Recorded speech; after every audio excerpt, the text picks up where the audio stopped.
ابن سلیمان، اے مظہر کبریائی، شاہکار قدرت، حیوان ناحق، مخلوق فائق، کیا زیبا ہے تمہیں آسمان والے سے عداوت پال کر نفس کی پیروی یوں کرنا کہ تباہ و برباد کر ڈالو اس کی تخلیق اعلیٰ وارف کو، اور مسخ کر ڈالو وہ سارا حسن و جمال جو اپنے ہاتھوں سے اس نے تمہیں بخشا، پھر سرکشی سے اس گمان میں بھی ہو کہ نہ ہوتا ہوگا وہ تم پر بھی غضبناک۔ ہاں وہ ہوتا ہے، مگر بھاری ہے اس کے غیظ پر رحمت اس کی، اور یہی امید ہے ابن سلیمان ابن آدم کے لیے۔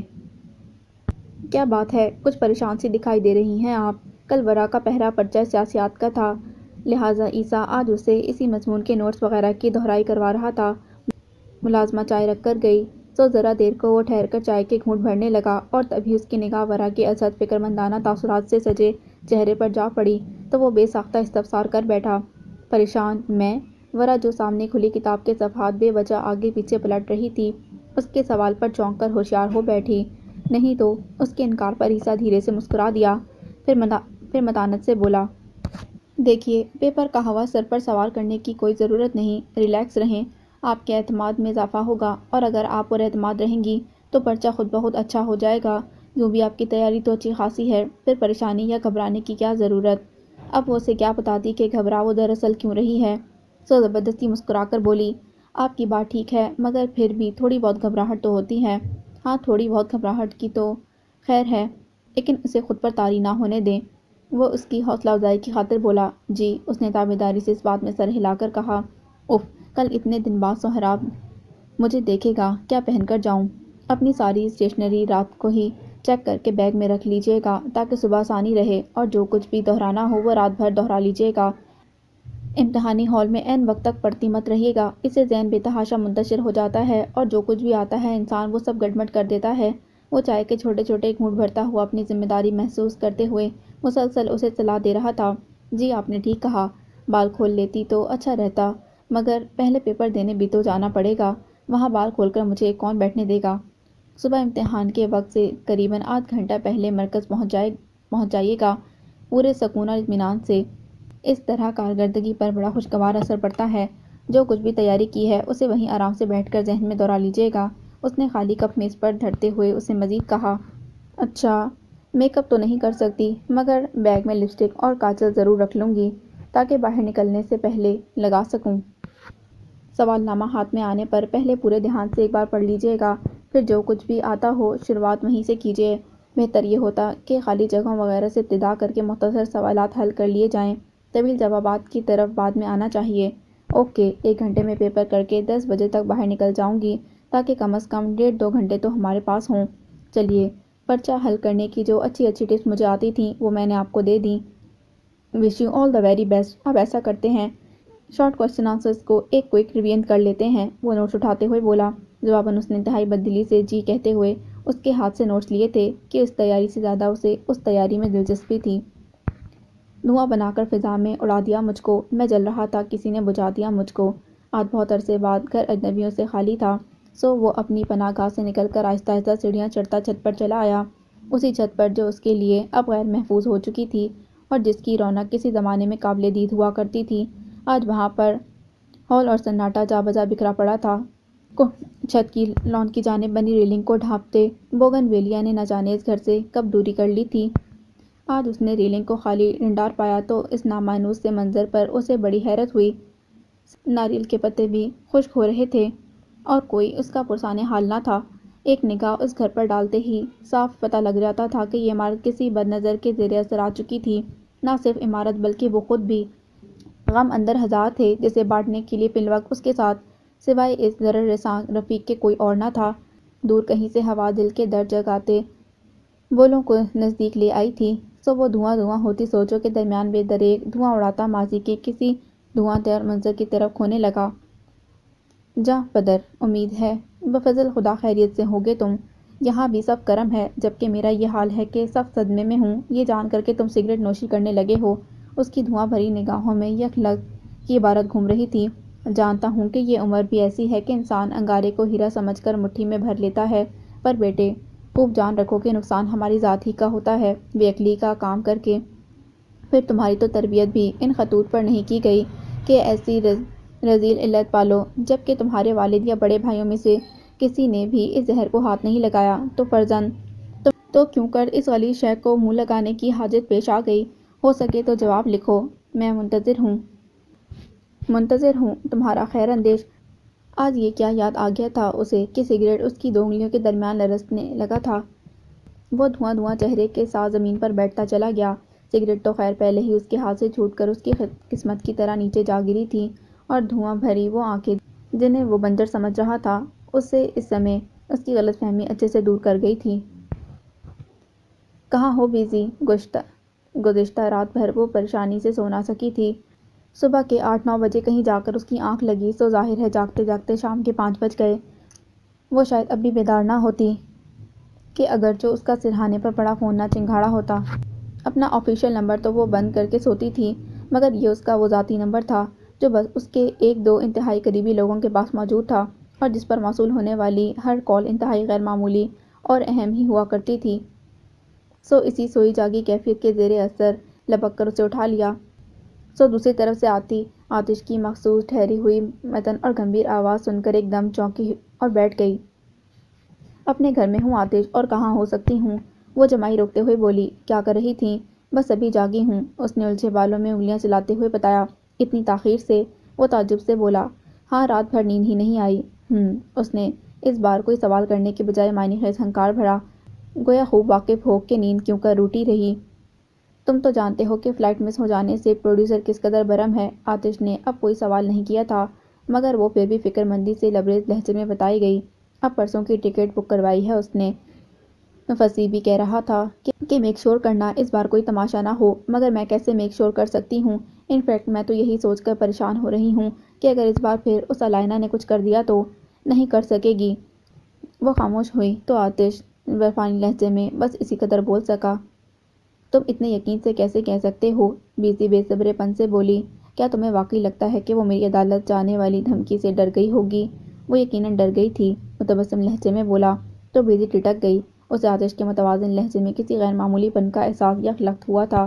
کیا مطلب؟ اس نے الجھ کر پوچھا۔ کوئی اپ ڈیٹ ہے کیا؟ تم کلیئرلی کیوں نہیں بتاتے؟ مجھے بھی ایک ورک شاپ میں شرکت کے لیے نکلنا ہے، وہ بولا۔ تم ایسا کرو، کوئی نیوز چینل دیکھ لو۔ پر ہوا کیا ہے؟ اس نے دھڑکتے دل کے ساتھ پوچھا۔ فون رکھ رہا ہوں، اپنا خیال رکھنا۔ دوسری طرف سے اس نے مسکرا کر رابطہ منقطع کر دیا۔ تب صورت سے بیزی نے فون بستر پر پٹک کر سائڈ ٹیبل پر پڑا ریموٹ اٹھا کر جلدی سے LED آن کرتے گویا لمحے کے 1000ویں حصے میں خبروں کے چینل پر چھلانگ لگائی تھی۔ ناظرین، ہم آپ کو ایک بار پھر بتاتے چلیں کہ معروف ماڈل اور اداکارہ علائنہ خان کی لاش ان کے فلیٹ سے برآمد۔ یہ نیوز کاسٹر چلا چلا کر کیا بتا رہا تھا؟ حق تک سی بیزی کے ہاتھ سے چھوٹ کر ریموٹ نیچے جا گرا تھا۔ واہ، کیا بات ہے! تیاری سے تو لگ رہا ہے جیسے کہ امتحان دینے نہیں بلکہ کہیں برد دکھاوے کو جا رہی ہو۔ وہ جو ہلکے گلابی اور کاسنی لان کی بڑی عمدہ سی تراش خراش کے جوڑے میں ملبوس لمبے بالوں کو بمشکل تمام پونی میں قید کیے آئینے کے سامنے کھڑی اب کانوں میں بہت چھوٹی چھوٹی چاند کی بالیاں ڈال رہی تھی، عقب سے آتی رجا کی بظاہر شوخ در حقیقت طنز آمیز آواز پر ذرا کی ذرا گھبرا کر بولی۔ مذاق مت کرو رجا، اس وقت مجھے بہت گھبراہٹ ہو رہی ہے۔ کیوں؟ وہ ہنوز سابقہ لہجے میں بولی۔ کیا تمہارے سر عیسیٰ نے تمہیں پیپر کی تیاری نہیں کروائی؟ انہوں نے تو کروائی ہے، وہ جلدی سے بولی، مگر بس مجھے بھی ڈر لگ رہا ہے یار۔ تیاری ہے تو پھر مت ڈرو، کمرے میں داخل ہوتی واصلہ جو ظاہر ہے اس کی بات سن چکی تھی اسے دلاسا دیتے ہوئے بولی۔ انشاءاللہ پیپر بہت اچھا ہوگا، چلو اب جلدی کرو، دادی بیگم تمہیں نیچے بلا رہی ہیں۔ ہاں چلو۔ وہ ایک نظر آئینے میں خود کو سرتاپا دیکھتی، دوپٹہ اچھی طرح سے اوڑھ کر لیدر کا قطعی بیگ کندھے پر لٹکائے رجا کی متسلسل خود پر گڑی ہوئی کچھ کھوجتی کچھ سوچتی نگاہوں سے بچتی بچاتی بعجلت واصلہ کے ہمراہ نیچے چلی آئی تھی۔ نیچے خلاف معمول روزانہ کے بنسبت سناٹا چھایا ہوا تھا، صرف عارفہ باورچی خانے میں مصروف عمل دکھائی دے رہی تھی، یا پھر لیاقت بیگم لاؤنج میں اپنے مخصوص صوفے پر براجمان ورا کی منتظر تھیں۔ واصلہ عارفہ کا ہاتھ بٹانے کی غرض سے باورچی خانے کی سمت بڑھ گئی تھی، جبکہ ورا کو لیاقت بیگم نزدیک بلا کر دلار سے کہنے لگیں، یہ لو بیٹی، یہ کچھ روپے ہیں، اپنے پاس احتیاط سے رکھ لو، اور پریشان ہونے کی ضرورت نہیں، پورے اطمینان سے پرچہ دینا، ابھی مفتہ تمہیں امتحانی مرکز چھوڑنے جا رہا ہے، واپسی پر وقت سے ہی لینے آئے گا، بس تم گھبرانا نہیں، اور گھر کا فون نمبر تو تمہیں یاد ہے نا، خدا نخواستہ کوئی ایسی ویسی بات ہو جائے تو فوراً ادھر فون کر دینا، ٹھیک ہے؟ لیاقت بیگم اپنی دانش میں اسے اچھی طرح ہر بات سمجھا کر عارفہ کو آواز دے رہی تھیں۔ عارفہ بیٹی ذرا جلدی سے ناشتہ تو لے آؤ ورا کا۔ جی اماں بیگم۔ اپنے نرم چہرے پر مہربان مسکراہٹ سجاتے عارفہ ناشتے کے لوازمات سے بھری ٹرے اٹھائے باورچی خانے سے برآمد ہوئی تو بولی، یہ لیجئے، یہ آ گیا نا ناشتہ ہماری ورا کا۔ انہوں نے ٹرے کھانے کی میز پر رکھنے کے بجائے صوفوں کے درمیان پڑی چھوٹی میز پر رکھ دی، جسے دیکھ کر ورا برے برے منہ بناتی ترنت بولی، رہنے دیں مامی بیگم، مجھ سے اس وقت کچھ بھی نہیں کھایا جائے گا۔ ایسے کیسے نہیں کھایا جائے گا؟ وہ محبت سے ڈپٹ کر بولی، خالی پیٹ کیا خاک پر چادر دے سکو گی؟ صحیح تو کہہ رہی ہے، لیاقت بیگم نے عارفہ کے بیان کی تائید کرتے ہوئے کہا۔ چلو بسم اللہ کرو فوراً۔ نانی بیگم پلیز، وہ ضد ہو کر بولی۔ اچھا اچھا، عارفہ نے اس کے چہرے پر چھائی بے چارگی دیکھ کر نرمی سے کہا، چلو ایسا کرو کہ یہ ابلا انڈا اور ساتھ دودھ لے لو تو کچھ تو پیٹ میں جائے گا، اور یہ انڈے پراٹھے کا رول بنا کر تمہارے بیگ میں رکھ دیتی ہوں، اگر بھوک لگے تو وہیں کھا لینا۔ مزید بحث بیکار تھی، سو گھڑی کی جانب دیکھ کر اس نے مارے باندھے ابلا انڈا اٹھا لیا۔ تب لیاقت بیگم مطمئن ہو کر مختلف قرآنی آیات اور مسنون دعائیں وغیرہ اس پر پڑھ پڑھ کر پھونکنے لگی، اور عین اسی وقت رات کے ٹراؤزر شرٹ میں ملبوس منہ پھاڑ پھاڑ کر جمائیاں لیتا مفتہ چلا آیا، اور آتے ہی دل جلے سے لہجے میں گویا ہوا، واہ بدر الورا ظفر، کس شان سے پیپر دینے جا رہی ہو، اور ایک ہم تھے، حق ہا، خود ہی وقت پر اٹھ کر چپ چاپ کچھ بھی کھائے بغیر اچھے بچوں کی طرح پیپر دینے چلے جاتے تھے، نہ کوئی ہمیں ابلے انڈے کھلاتا تھا، نہ کسی کو ہمارے لنچ کی فکر ہوتی تھی، اور نہ کوئی ہمیں زمانے کی منحوس نظروں سے بچانے کی خاطر دم کیا کرتا تھا۔ سوال کرنے والا تو نہیں، مگر میں پھر بھی کہوں گا کہ کیا یہ کھلی ناانصافی نہیں؟ شریر کہیں کے۔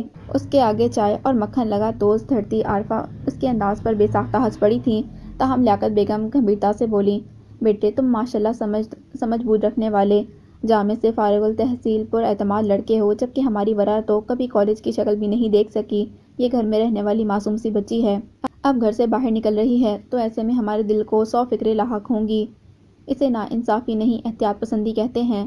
آہ، اس نے دو نوالوں میں اس ٹوسٹ کو نگل کر آہ بھرتے ہوئے کہا، میرے بچپن میں ایک کارٹون آیا کرتا تھا مینا کے ساتھ، جس میں لڑکیوں کے بنیادی حقوق کے متعلق آگاہی دی جاتی تھی، اب کوئی جا کر یونی یوسف والوں کو بتائے کہ بھائیوں یہ مینا کے ساتھ وات کے زمانے چلے گئے، اب تو مفتاح کے ساتھ بنانے کی تیاری کرو، آخر میرے بھی تو کچھ حقوق ہیں۔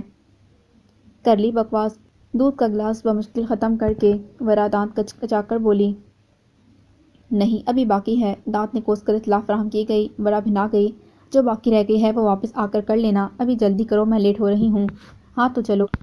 وہ چائے کی خالی پیالی صوفے پر لڑھکنے سے بچاتا ہوا بولا، میں نے کب منع کیا ہے؟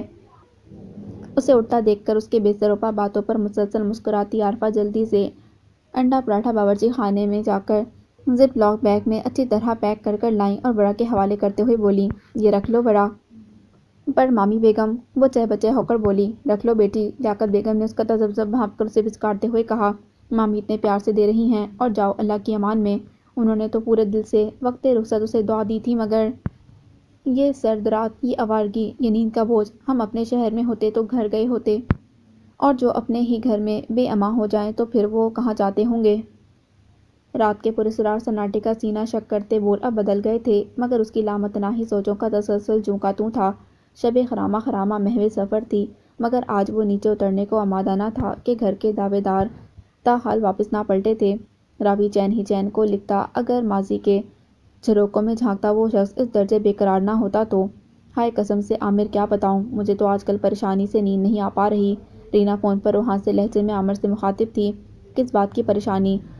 ٹراؤزر اور بغیر آستین کی بنیان میں ملبوس ابھی بھی نہا کر نکلتا تازہ دم سا عامر سرخ سیب مزے سے چباتا ہوا بولا تھا، تمہارے بھائی کی؟ وہ ترنت بولی، اس نے کسی کو ہمارے بارے میں کچھ نہیں بتایا نا؟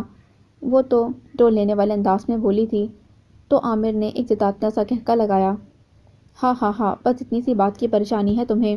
تمہارے لیے یہ اتنی سی بات ہوگی؟ وہ خفا سی ہو کر بولی، میں عزتدار لڑکی ہوں، میری تو جان سولی پر لٹکی ہے قسم سے، تو سولی پر لٹکی جان کو نیچے اتار لو۔ وہ مسکرا کر سرشاری سے بولا، اب وہ بیچارہ کسی کو کچھ نہیں بتا سکے گا۔ اچھا، اسے بڑا اچھا لگا جان کر، کیا تم نے اسے سمجھا دیا ہے؟ ہاں بہت اچھی طرح سے، وہ معنی خیزی سے بھرپور لہجے میں بولا تو رینا نے گویا اطمینان کی سانس لی، چلو شکر، وہ ہلکے پھلکے لہجے میں بولی، یہ سنائی ہے نا تم نے اچھی خبر، اب تم بھی کوئی ایسی ہی اچھی سی خبر نہ صحیح بات تو سنا ہی دو۔ اس نے جلدی جلدی سیب ختم کر کے درمیانی حصہ سامنے کھانے کی میز پر اچھالتے ہوئے فرمائش کی تھی، بات کیا سناؤں؟ وہ بھولی سی بن کر بولی۔ ہاں مگر ایک کام تھا تم سے، حکم کرو۔ میرا چھوٹا بھائی ہے جونی، وہ گھڑی گھڑائی کہانی محتاط الفاظ میں سناتی ہوئی بولی۔ وہ بیچارہ بچپن سے بہت بیمار رہا ہے نا، تو اسکول میں پیچھے رہ گیا، اب اس کا داخلہ 8ویں میں عیسیٰ کے اسکول میں ہی کروانا ہے۔ اوہ اچھا، اس میں کیا مسئلہ ہے؟ مسئلہ ایڈمیشن ٹیسٹ پاس کرنے کا ہے نا، وہ ناز بھرے انداز سے بولی۔ اچھی سی تیاری کروا دو، پاس ہو جائے گا۔ عامر نے اس کی منشا جانے بغیر صلاح دی۔ یوں بھی ایڈمیشن ٹیسٹ کوئی اتنا مشکل تو نہیں ہوتا۔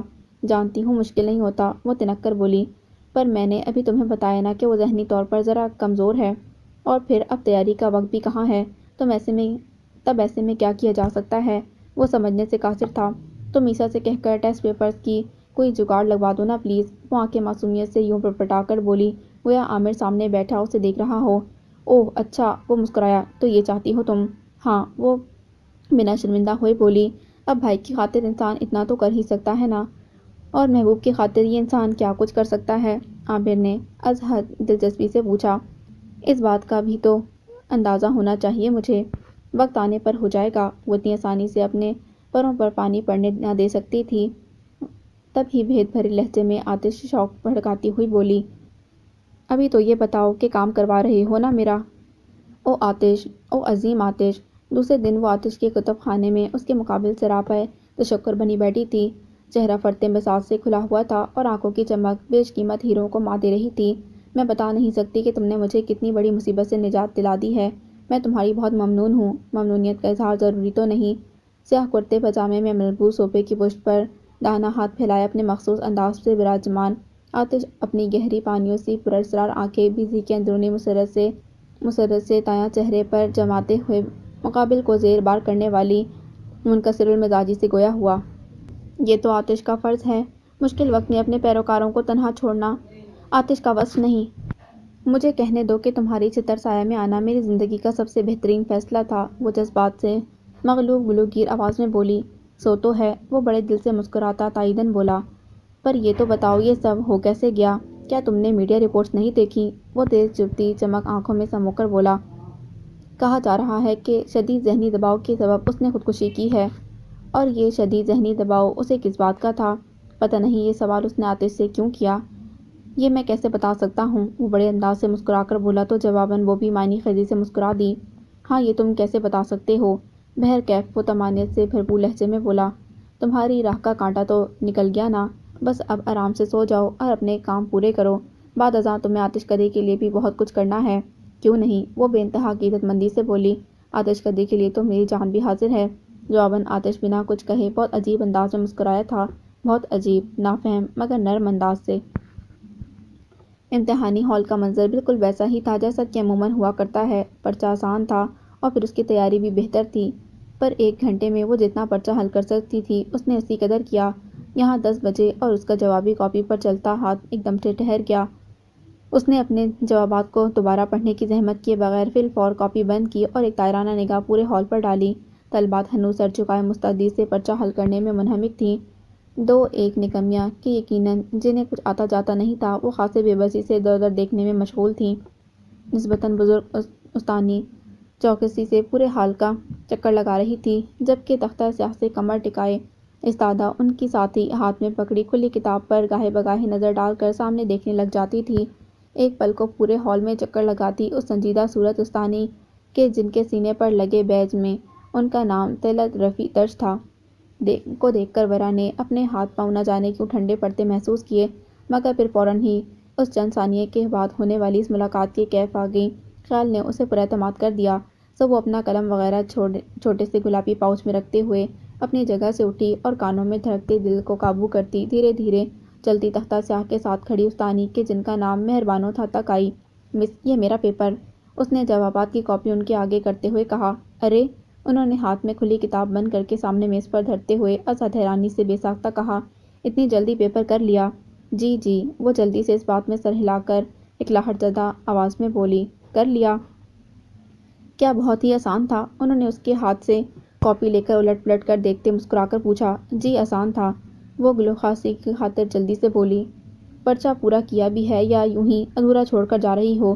کھچڑی بالوں والی طلعت رفیع عقب سے آ کر سخت لہجے میں طنز آمیزی سے مستفسر ہوئیں تو اس کے اوسان خطا ہوئے۔ پورا کیا ہے؟ پر تم نے تو دوسری کاپی بھی طلب نہیں کی۔ انہوں نے سامنے آ کر اینک کی اور سے اسے گھورا۔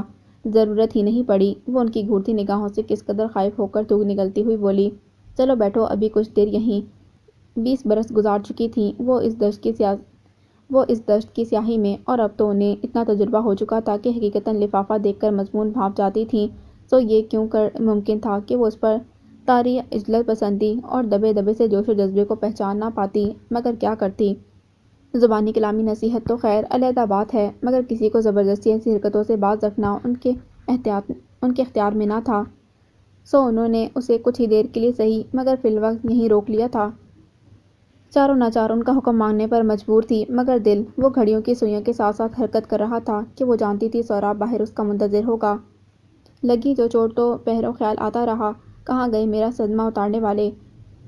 نہ جانے یہ کون تھا جو مستقل اس کے دل کے منمل زخموں کو کریدنے پر مصر تھا۔ اس نے صبا کے رنگ پہن کر آتے ان بولوں کو نہ سننے کی خاطر اپنی سماعت کو بند کر لینے کی شدید خواہش دل میں ابھرتی محسوس کی، پر عمل پیرا نہ ہو سکا کہ سارا وجود ہی گویا کسی طلسم میں پتھر سا ہو گیا تھا۔ ہاں مگر یاد، وہ تو شاید پتھروں کے پاس بھی ہوتی ہوگی نا۔ خط کا جواب نہیں دیا عیسیٰ نے، نہ فون کیا۔ جب سے عامر نے فون پر انہیں عیسیٰ کی سگریٹ نوشی کی بابت بتایا تھا، وہ تب سے ہی بے انتہا متفکر، مضطرب اور بے قرار سے ہو گئے تھے، اور عیسیٰ کے نام وہ نامہ ان سے اسی بے قراری نے لکھوایا تھا، اور اس کا جواب ان کی تاکید کے باوجود خلاف توقع عیسیٰ نے تاحال نہیں دیا تھا۔ اب سے کچھ دیر قبل ملازمہ انہیں انتہائی مرغوب منٹی ڈونی کا پیالہ درمیانی میز پر رکھ کر گئی تھی، مگر فی الحال وہ اس کی جانب متوجہ نہ ہو سکے تھے کہ آج دہان کے سارے پرندے عیسیٰ کی جانب محو پرواز تھے۔ سامنے پلنگ پر فیروزی ساڑی میں ملبوس فیروزہ آلتی پالتی مارے پریشان بیٹھی تھیں۔ سید صاحب کی بات سن کر دھیرے سے بولیں، ہمیں تو یہ یقین ہی نہیں آ رہا کہ ہمارا بابو سگریٹ پی سکتا ہے۔ ماں کی محبت اندھی ہوتی ہے، وہ خفگی سے بولے، اسی لیے تو میں ہر بار خصوصی طور پر عیسیٰ پر خاص دھیان دینے کی تلقین کیا کرتا تھا۔ بچہ ہے، غلطی ہو گئی ہوگی۔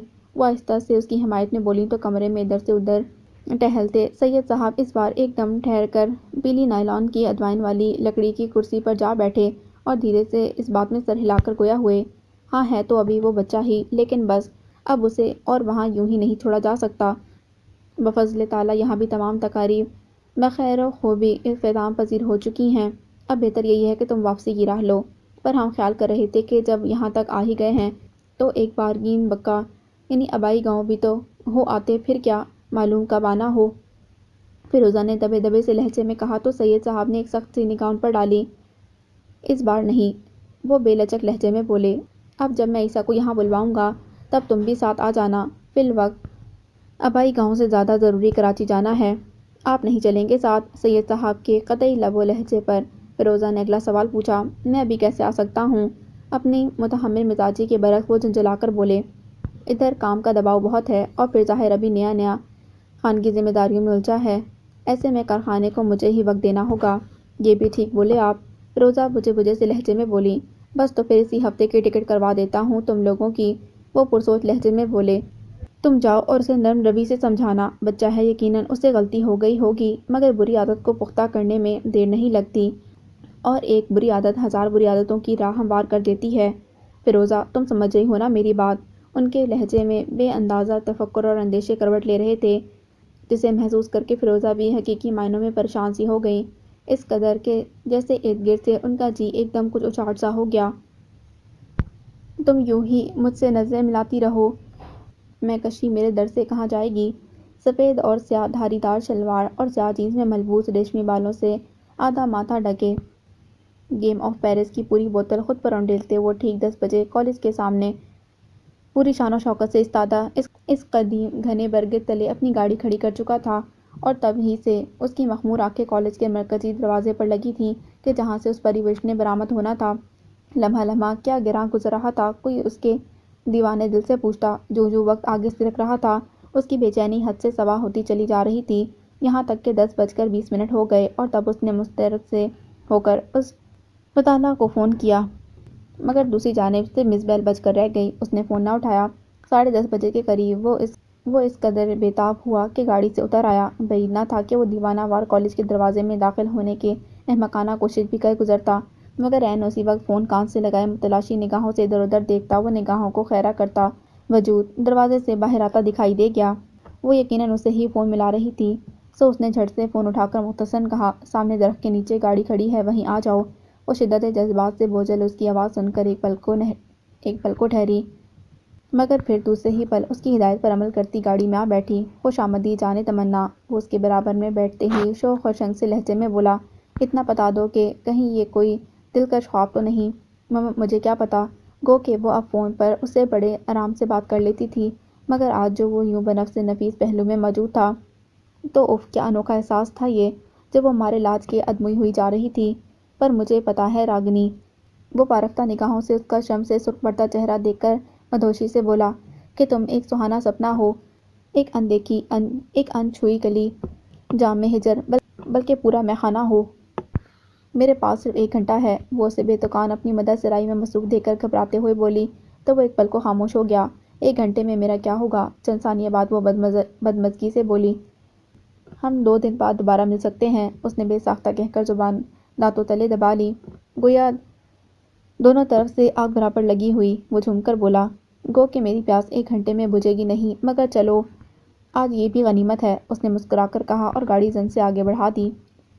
آتش کدے کے در و دیوار پر اترنے والی سہپیر آج بڑے دنوں بعد اس کا دل بہت بوجھل کر گئی تھی۔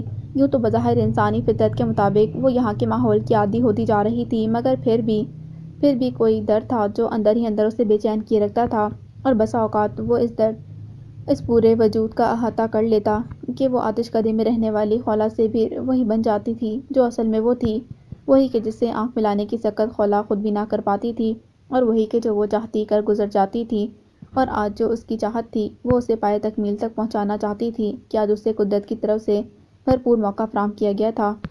آتش چند روز کے لیے اسلام آباد گیا ہوا تھا، اور اس کی غیر موجودگی میں خاقان پر معمول سے زیادہ ذمہ داریاں آن پڑی تھیں۔ سو وقتی طور پر اس کا دھیان گھر کے معمولی کاموں وغیرہ سے ہٹ گیا تھا، اور خاقان کے اس دھیان کا ہٹ جانا خولا کے لیے نیک شگون تھا۔ وہ گزشتہ 2 روز سے اس موقع کی تلاش میں تھی کہ کب خاقان آتش کدے میں نہ ہو اور وہ اپنے من کی مراد کو پہنچ جائے۔ سو بالآخر اسے وہ لمحہ آج میسر آ ہی گیا تھا۔ یوں اس وقت وہ لاؤنج میں دوسرے فون کے پاس کھڑی بڑی محتاط نظروں سے ادھر ادھر دیکھنے کے بعد گویا ذہن پر زور ڈال ڈال کر ایک نمبر ڈائل کرنے میں کامیاب ہو چکی تھی۔ پہلی مرتبہ تو بیل یوں ہی چلی گئی، مگر پھر بھی اس نے ہمت نہ ہاری اور وہی نمبر ایک بار پھر ڈائل کیا۔ پہلی، دوسری، تیسری اور بالآخر چوتھی بیل پر دوسری جانب سے کسی نے فون اٹھا لیا تھا۔ ہیلو، السلام علیکم۔ اور وہ سلام کا جواب دینا چاہتی تھی، مگر اس کی آواز نے اس کا ساتھ ہی نہ دیا۔ ہیلو، ہیلو، کون ہے؟ کس سے بات کرنی ہے؟ اس کا جی چاہا کہ وہ دھاڑے مار مار کر رونا شروع کر دے، اور اس سے پہلے کہ وہ کچھ کر پاتی دوسری جانب سے رابطہ منقطع کر دیا گیا، اور اس نے دیوانوں کی طرح تیسری بار وہی نمبر ڈائل کرنا چاہا، مگر اے لڑکی، یہ کسے فون کر رہی ہو؟ عقب سے ابھرنے والی اس بے رحم آواز نے اسے پوری جان سے لرزا دیا۔